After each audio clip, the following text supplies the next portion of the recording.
Биз кыргыз тилинде өткөндө Тургунбек уулу Нурланбек баарыбыз турушпады эле. Кыргыз тилди жакшы билиш керек деп. Анан порнография деп которулбайбы кыргыз тилинде башка сөз менен? Эмнеге? Жок, түшүндүрмө берсеңер болот да, жалпы кеңирээк болот, ошондо ар нерсе кошулат да. Коль мы болеем за язык, да? Коль мы болеем, эгер тилди деп айтсак, ушул жерден баштасак, сөзсүз эле порнография сөзмө сөз которулбош керек, мазмунусу которулуш керек. Биздин баалуулуктарга туура келбеген бирдемелер деп. Ошондуктан мен бул эме биринчи окууда бетте кабыл аласыз, мен өкмөткө кайрылат элем. Силерде тил комиссиялар бар. Аябай окумуш жигиттер иштеп атат аерде. Депутаттарга чейин акыл үйрөтүп жүрүп атат. Эми ушундай жерде мыйзамды жазганга кийин иштеткенге биз элибизде көндүрүшүбүз керек да. Порнография деген бул кыргыздын сөзү эмес, бул. Биз телевизор, радиону которгонбуз. Не то что там порнографияны. Үн алгы, сын алгы, дарскана деп которгонбуз өз убагындачы. Бул сөздү мен бул эме сиздерге баары элибизге түшүнүктүү болуш үчүн муну кылыш керек. Экинчи мындай суроо. Мына погончон отурган генералдарга, полковниктерге. Муну баары силер аткарасыңар да бул мыйзам, туура? Ооба. Ошондуктан силерге жөнөкөй суроо. Силер интернетти эптей аласыңарбы? Жапканга. Кантип, кайсы технология цепочканы айтып берсеңер, кантип? Аны үчүн силер баарыңар ушул порнографияны көрүп чыгышыңар керек, анан кийин тыюу салышыңар керек, туура?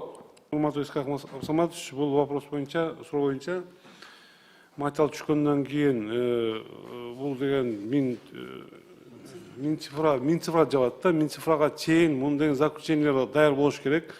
Негизинен временный запретти деген убактылуу 2 айга чейин временный запретти деген Минкультура бергенден кийин Минцифра жабат. Андан кийин муну прокуратура кайрылып соттун чечими чыккандан кийин Минцифрага милдеттүү түрдө жабууга деген берилет тапшырма. Ошонун негизинде жабылат. Жолдош генерал, эмнени жабат Минцифра? Сайттарды жабат. Сайттарга ушу доступтар жабат бизге деген. Мейкиндикте, интернет мейкиндигинде деп турат. Бул сайт деп айтылган жок бул жерде. Пространство дейт. Жалпы кантип жабасыңар жалпы пространствону? Жалпы жапканга мүмкүнчүлүгү жок, анын Минцифра Жок, мыйзамдын аталышына карасаңар, интернет мейкиндигинде порнография мүнөздөгү элементтер камтыган контенттерди таратууга жол берүү эмес. Жол тыюу салуучу. Бул сайттар деп сөз деген жок. Сайттарды жапса болот. Эми ал бир гана келесо сайтка чыгарып, тиги Сейшельский острова же Украинада же Россияда бир жерде отуруп алып чыгарыш мүмкүн. Ал силер жаба албайсыңар. Бүгүн телефонда VPN деген ардыке балекеттер бар экен да. Тыюу салган Кытайда мисалы үчүн WhatsApp жок болгон жерде бир приложение менен кенен эле колдонуп жүрүшөт. Ошондой эле Россияда. Ошондуктан мен силерге жөнөкөй суроо, кийин аткарылбаган мыйзам болуп калбасын да. Техника жагынан цепочканы айтып берсеңер. Болот, Исхак Саматович, бул боюнча деген ошо сайттар жапканга мүмкүнчүлүгү Минцифрада мүмкүнчүлүктөр бар. Ошолорду жабабыз. Эми башкача бир кандайдыр VPN түрлөрү менен багы дээрлик деген баардык массадагы биздин жарандар колдоно албайт. Ошондуктан мүмкүнчүлүктөр жарандардын жаш балдарына мүмкүнчүлүктөр чектелет да бул боюнчачы. Ошо сайттарга киргенге. Ошол себептен соттун чечими чыккандан кийин Минцифрага жүктөлөт, Минцифра ошо сайттарды блокировка кылат. Рахмат. Соттун чечими кандай соттун чечими чыгат? Исхак Асанович, мен кошумчалап коеюнбу? Бизде ушул 3-берененин 3-пунктта карасаңыз, сайтта ошол порнографиялык элементтерди камтыган контентти тараткан сайтка жана сайт барагында чектөө киргизилет. Жөнгө салуучу орган катары азыр Маданият министрлиги каралып жатат, механизмдер иштелип жатат. 24 сааттын ичинде арыз түшкөндөн кийин бул контент токтотулат, сайт. Жок, эми мен түшүнүп турам. Мисалы үчүн Кактус, Клоп, Апрель деген сайттарды ышкыртып эле жабып атат Минкультура, Маданият министрлиги.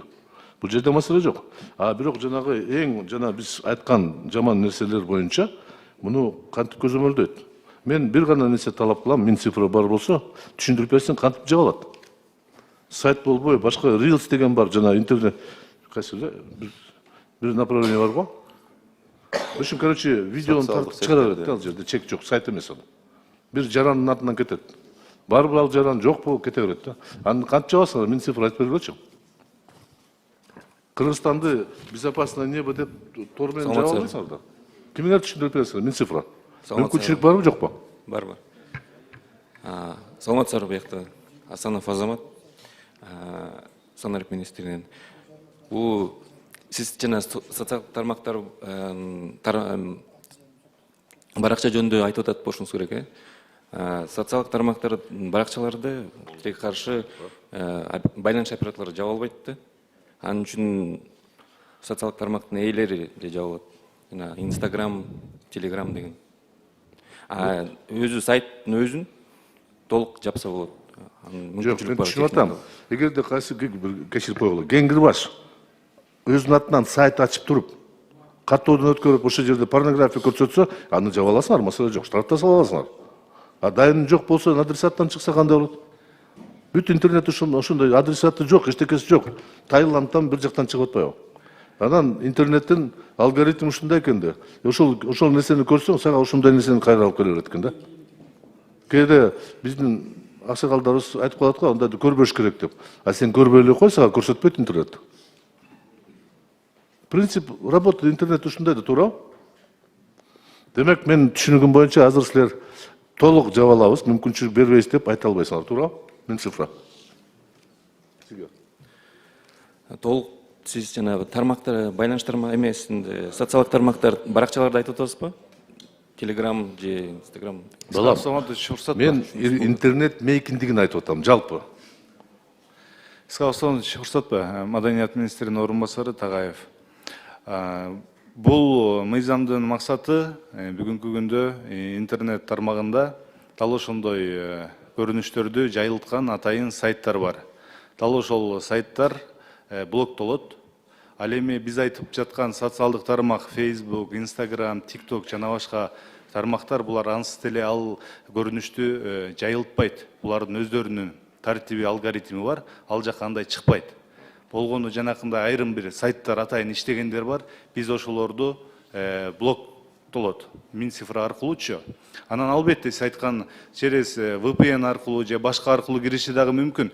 Издеген табат да, бирок баягы жаш балдардын өсүп келе жаткан өспүрүмдөр оңой аны көрбөш үчүн, ага жеткиликтүүлүк оңой болбош үчүн бардыгы блоктолот жана ал ага кирүү бир топ эле деңгээлде татаалдаштырылат. Жигиттер, рахмат, замминистрлер, мен түшүнүп атам муну. Силер жакшылык кылам деп атасыңар, дегенге силер абдан жакшы иш жүргүзүп атат. Бирок биринчи кезекте ошол сиз айткан жаш өсүп бараткан өспүрүм балдардын, кыздардын ата-энеси бар. Ошону көрүш керек да. Биз чоң кишилерге үйрөтүшүбүз керек. Балдарыңар новый элекетти бербегиле, берсеңер интернетти чыгарбагыла. Аны сааттап көрсөткөнгө мүмкүнчүлүк берет. Ата-энеси бүгүнкү мен ушул неберелерим ушинтип кылат да. Уруксат берсе деле чектеп коет, 15 мүнөт, 20 мүнөт, 1 саат. Анан моундай программаларга чек коет. Эч кандай мин цифрсыз эле. Ошондой услугалар бар азыр. Ошондуктан мен ойлоп атам, келгиле кабыл алалы биринчи окууда, анан экинчи окууга чейин көңүл буруп койсоңуздар, мин цифра мага жооп берген жок, билбейт экен жоопту. Же болбосо министр өзү келип так жооп берсин. Маданият министри өзү да келип түшүндүрүп берсин, кантип кээ бир сайттарды таңкылдатып эле жаап атат.